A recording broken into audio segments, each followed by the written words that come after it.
Hello, what's up everybody? Welcome back to another episode of Monday Moguls. I'm Matt Grzicki. Will be your host today.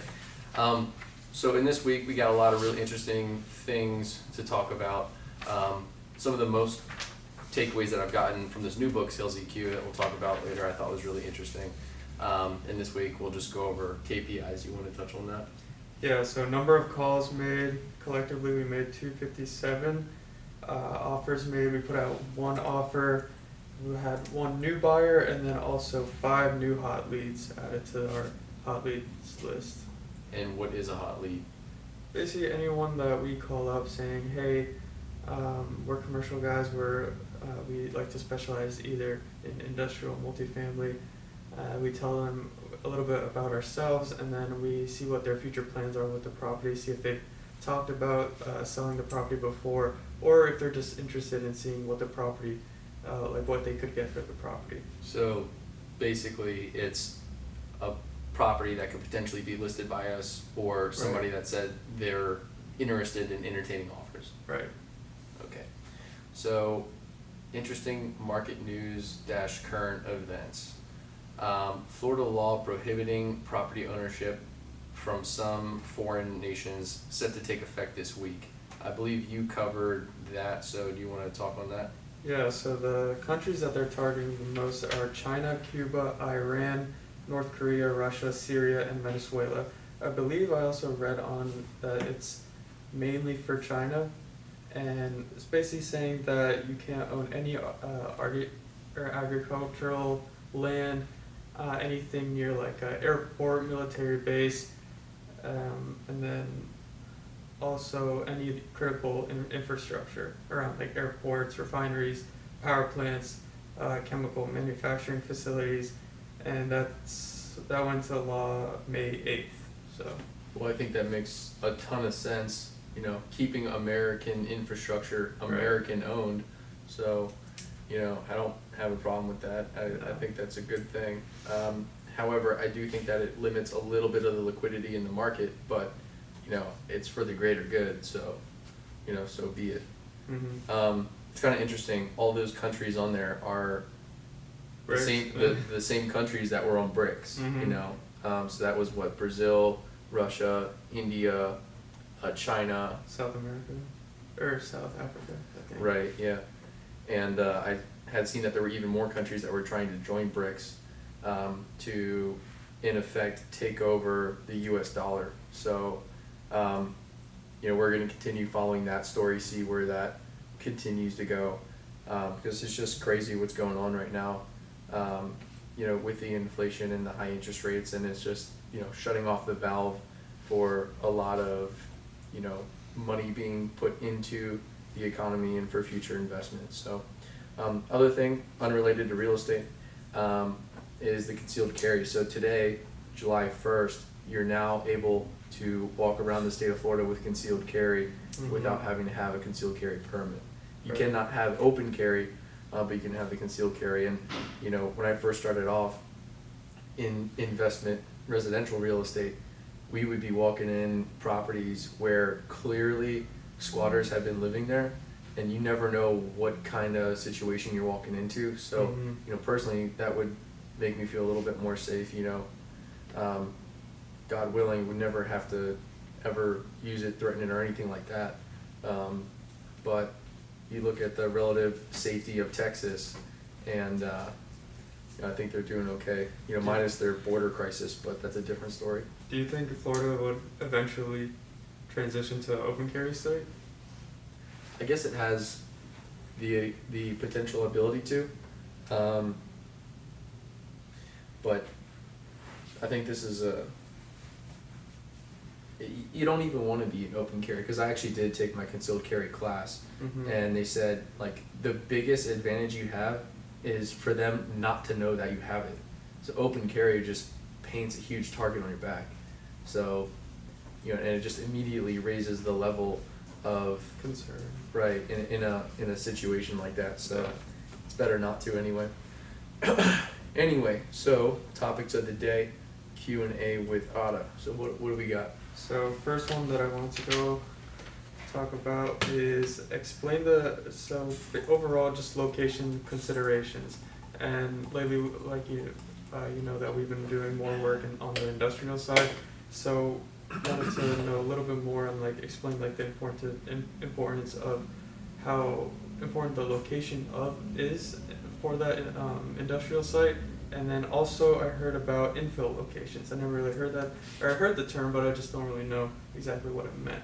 So how Right, important so yeah, is it? I mean, everybody's heard it before, location, location, location, Right. and real estate being some of the most important things. You know, when it comes to investment for location, if you're in St. Pete, the same house that might be, you know, $1 million here might be $500,000 in Winter Haven, you know, Mhm. something like that. So you kind of got to weigh that, the cost of living and everything else. But if you look at St. Petersburg, Pinellas County in general, you got water on both sides. You're landlocked, so Mhm. there's nowhere else for you to go. When all that land is developed, it's developed. So you know that's only going to shoot the price up way higher, because as the demand to move here increases and there's no more inventory to sprawl out to, there you go. So and Florida's got that on a macro level on both sides. So you know that's another thing that I think makes Florida really attractive there. I guess if you want to factor in the flood insurance side of it, you gotta weigh that in. Mhm. But yeah, so location is always super important as far as transportations, highways, access to all of that. You want to be in a location for distribution that you can get out to all of your different warehouses and things with relative ease from the farms. If it is something like a strawberry farm out in Polk County, I know a lot of the transportation corridor I-4 has attracted a lot of attention from different industrial developers, buyers looking to move over there. So you're right in between two large metros, right? Which Mhm. is Tampa and Orlando. Real estate over there tends to be a little bit less expensive than, you know, say if you're right in, you know, right next to the Tampa airport or something like that. So urban sprawl and kind of backpedaling from there. If you're in Tampa and you're seeing all of the, you know, rise in prices and everything else, and you say, well, man, I really like some affordability. I don't really want to live in a 1925 bungalow that's going to need a ton of work and maintenance and, you know, galvanized lead pipes and stuff like that.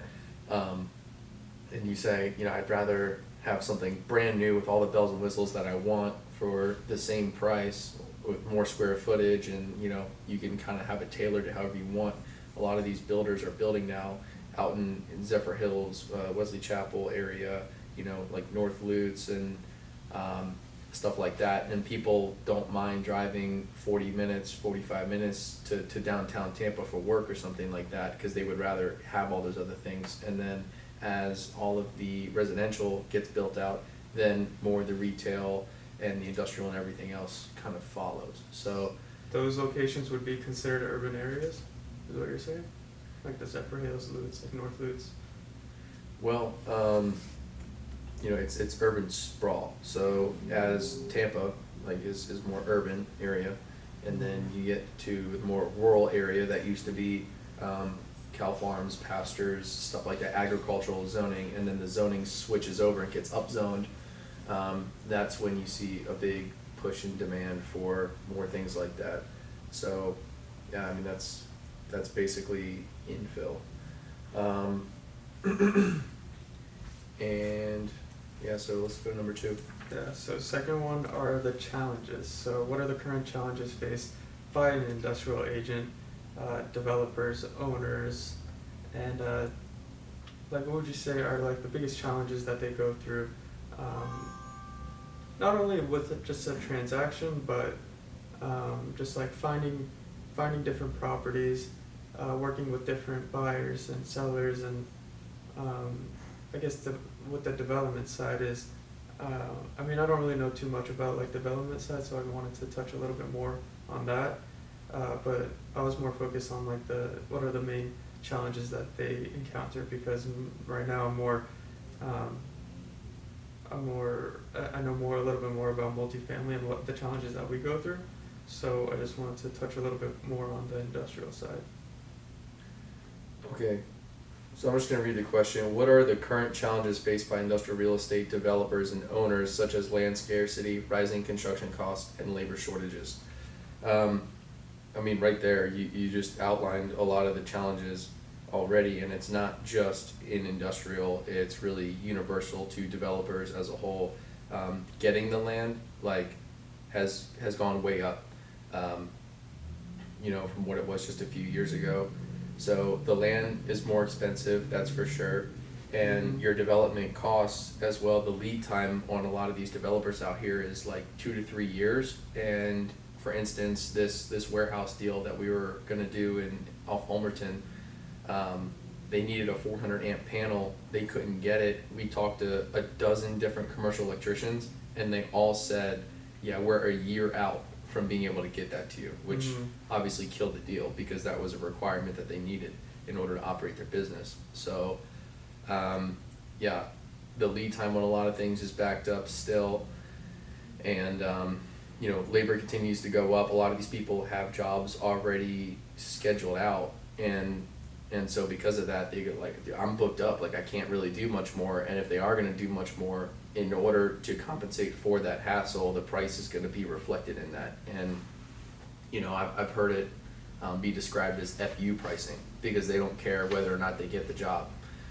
So that's part of the labor cost side of it. And then I guess if you look at wood and supplies and materials, it has come down a little bit, but it's still higher than it was before. So all of that factored in when it comes time to refinance out of the development costs and everything else. You're going to want to have your bases covered, and as everyone's tightening up, American household debt is extremely high right now. A lot of people's credit cards are starting to get maxed out, and if you look at that, they're not going to be spending money on as much discretionary things. Most people, like over 90% of people in the United States, have mortgages secured at 6% or lower. So now that we're above 6%, almost in the sevens, it doesn't look great for people wanting to move into these other places. They're just kind of gonna bunker down and kind of control some of those costs. So then the developers are looking at what's on the horizon for consumer spending, discretionary spending, things like that, and they're probably tightening up a little bit as well. So those are some of the challenges that I think a lot of developers are facing, and there's other groups out there that are looking at these distressed developer situations where they might need some liquidity, and they're going to go in, scoop up a deal, and the developers might take a loss, just in order to get out of that. So, yeah. Well, the third one that I wanted to cover is sustainability. So how sustainable is the industrial industry compared to the multifamily industry? So when you're asking sustainability wise, are you talking more like eco-friendly, or are you talking like... No. Yeah. I was more like if or like the recession, like is how recession proof is it, I guess is the better way to put it. Right, okay. So multifamily is viewed as the most recession-proof asset there is, because people are always going to need a roof over their head, and whether people are downsizing, to save money, or they lose a job or whatever else, like they're all going to be renting for the most part, and they're not going to want to be kicked out or evicted or anything else like that. So you're always going to be able to make that money. There is higher management demand for multifamily, whereas industrial, you don't have as much, like demand coming from the tenant for maintenance calls all the time. You don't have to have, a management staff on hand of 5 or 6 people all the time. It might be 1 or 2. And then, of course, they call in the vendors as needed whenever the tenants call in. The other thing is, tenants on the multifamily side are signing 1-year leases, whereas tenants on the industrial side are signing 5, 10 plus year commitments, and additional terms on top of that, different options. So when you look at all that together, you know, they're sticky tenants, so you don't have to always worry about them, you know, moving or so. And if you kind of look at that, then you go, okay, well, I'm secured for the next 10 years. And if they do break the lease, then often there's a fee associated with that. So that's that. I do know that sometimes tenants will try to sublease or reduce their balance sheet and things like that. But I don't think that it's super common for a tenant like that on the industrial side to just back out. Mm-hmm. And if you look at where the United States is at versus where China's at, you know, they have a lot of the manufacturing stuff. And I think that the United States has realized, hey, we need to really bolster our development manufacturing processes. And so the industrial is really going to be a prominent demand, I think, moving forward to help counterbalance that. So, Right. yeah, the other thing to note is that on the industrial side, they have TI, which is tenant, you know, improvements. And if the tenant says, well, I need new AC, I need insulation, I need 400 amp power, you know, They cover it? three phase, like I need a bathroom over here, this and that, and you go, but I'll sign a 10-year lease with you, then the landlord might say, okay, well, base rent is $10, but you know, we'll drop it to say $850 over the next 10 years to allow for these things to be built out, which is going to improve the property for the landlord ultimately anyway. So right, and you know, no multifamily tenant is moving into a 1-1 apartment going, yeah, you know, I'm gonna do all these I'll things put some backsplash in there, Yeah, right. and you know, so yeah, no, it just doesn't happen. Mm-hmm. Yeah, so cool. Moving on then to Before we move on, I have just one quick Yeah. question. So I know on the last episode we talked a little bit more on like when we're making these calls to really harp on like getting in front of the customer and like go for like the appointment, right? So with industrial, when we're calling these industrial properties, do you think it's important for us to talk about lease terms on like what their tenants are currently, what their lease terms are, or would you say that for the in-person conversation?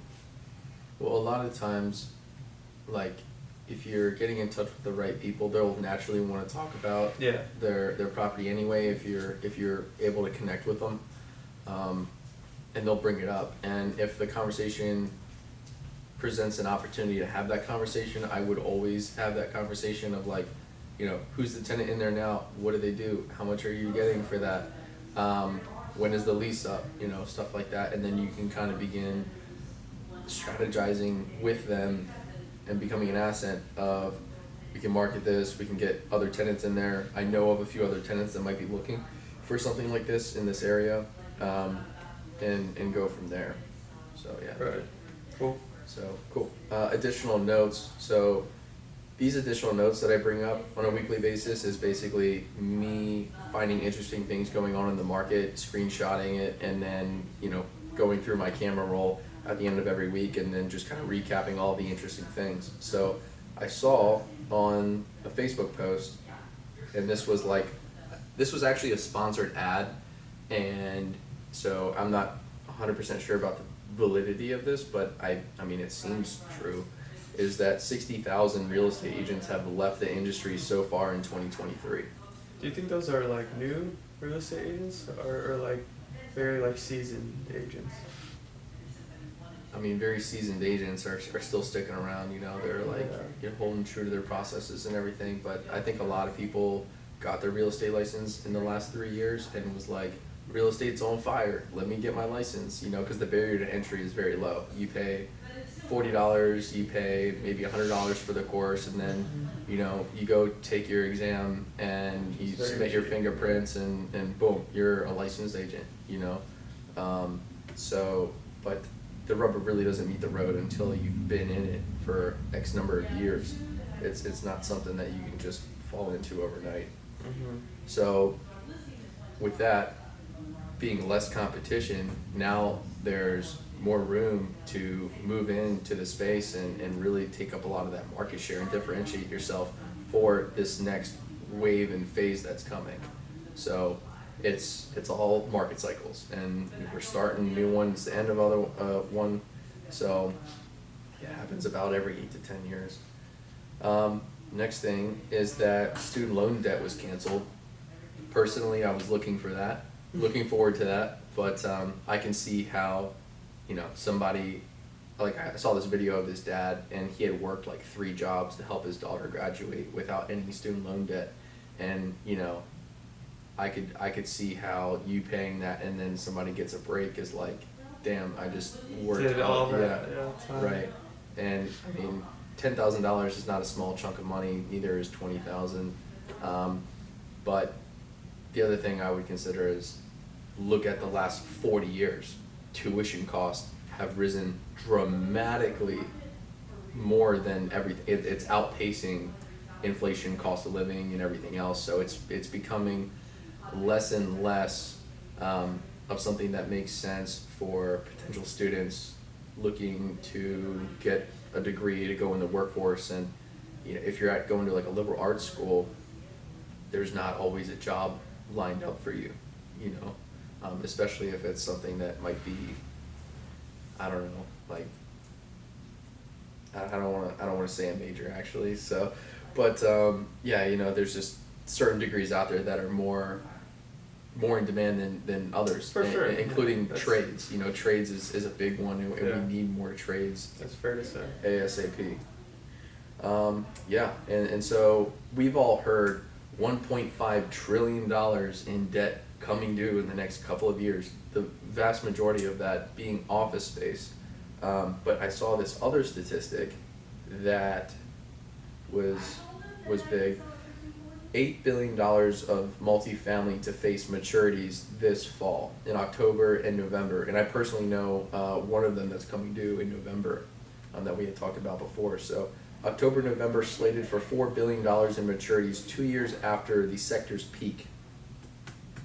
So that's kind of crazy. Wonder what that's going to do, how many units it's going to be. Let's just say it's 100,000 per unit. So if you take, and I got to go sideways on my calculator here. If you take $4 billion and you divide that by $100,000 per unit, that's 40,000 units. And let's say your average apartment complex, like a big, large one, like some of those over there, let's just say they're like 250 units, right? So divided by 250 units, that is 160 apartment complexes with 250 units would be coming on the market in October, November, if they weren't able to restructure their debt or facilitate a deal off market or something. So that's pretty big. Yeah, that's huge. So there's that. And then this was the other thing. The government is paying $1.3 billion a day in interest payments on its debt. Oh, a day? Yeah. Holy shit. Yeah. I mean, 365 billion would be $1 billion a day. Tack on an additional 30% to that. I mean, what, $550 billion a year, $500 billion a year plus. I mean, that's pretty crazy, and that's not including like the spending or anything else that they're doing to tack on to this debt. And where's the debt coming from? Can they just print more money, to pay it off? I don't know, man. It really kind of racks your mind of where is all that going to lead to, and how are we going to get ahead of it. And I think the higher interest rates, to an extent, will allow that to be paid down, but I don't know that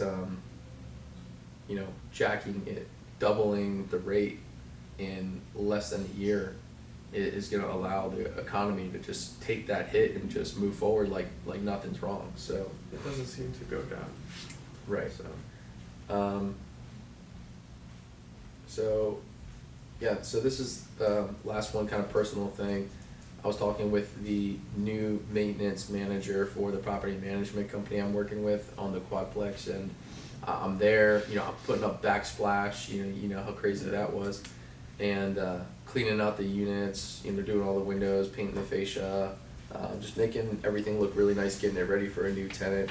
And I'm looking at all these appliances and stuff, and he's like, man, I'm getting above market rents without even having a washer, a dryer, or a dishwasher, which is kind of crazy to me, to think that there's that high of a demand with willing and able tenants to go out there and pay that. So I mean, we both yeah. saw how many people came up. Oh to yeah. So the tenants when we were renovating it, just asking like when it's gonna go on market, like how much they're gonna charge, if they could come inside and look at the units. Right. Yeah. So that was.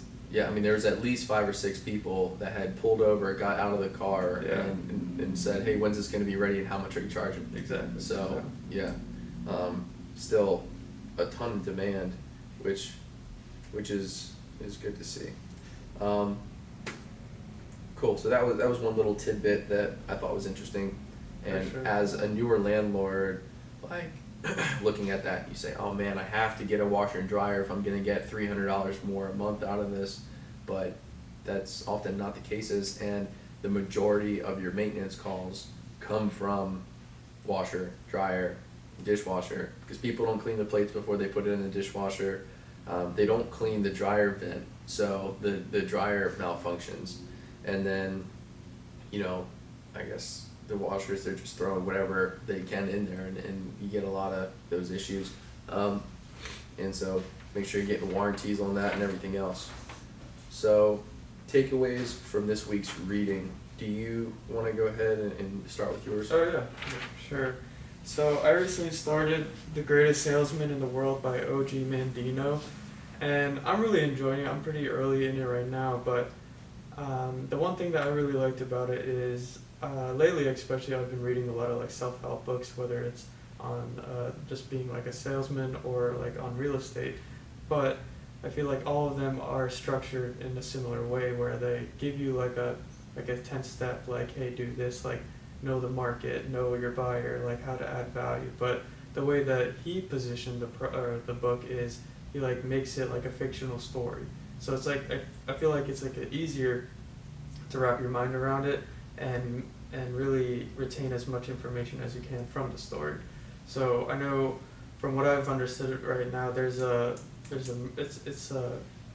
it's positioned in like a very old time, so like they use very old English, and there's a merchant named Hafid, I believe, and he has a master that he's been working with, and that master has acquired like a lot of capital through just, I believe he's selling robes door to door, and I thought that was interesting just because I used to do door to door too. But he's basically teaching him different sales, like, hey, how's your day, like what objections did you get, and it's still, I feel like you can still relate that to current times. So it's they come up with these different lessons through different scrolls, and I'm really enjoying it just because I feel like I can retain a little bit more out of it and enjoy it, and it's like a change of pace from what I've been reading, so I'm enjoying it. Nice. For sure. That's cool. So, yeah, I mean, that is just about everything.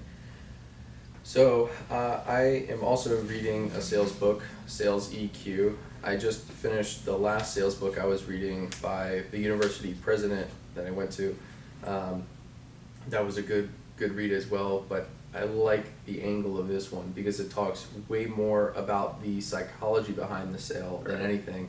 But the one thing that has been repeated between both books so far, and I'm only 3 or 4 chapters into this one so far, and is the client customer, they buy for their reasons, not for yours, and that's repeated over and over and over and over again. So always having them and their interests top of mind at all times is something that has just been loud and clear. Some of the other things that I got out of this book that were interesting was that emotions come first and then they're rationalized by logic. And if you actually like think about that logically that doesn't even make sense. You lead with the logic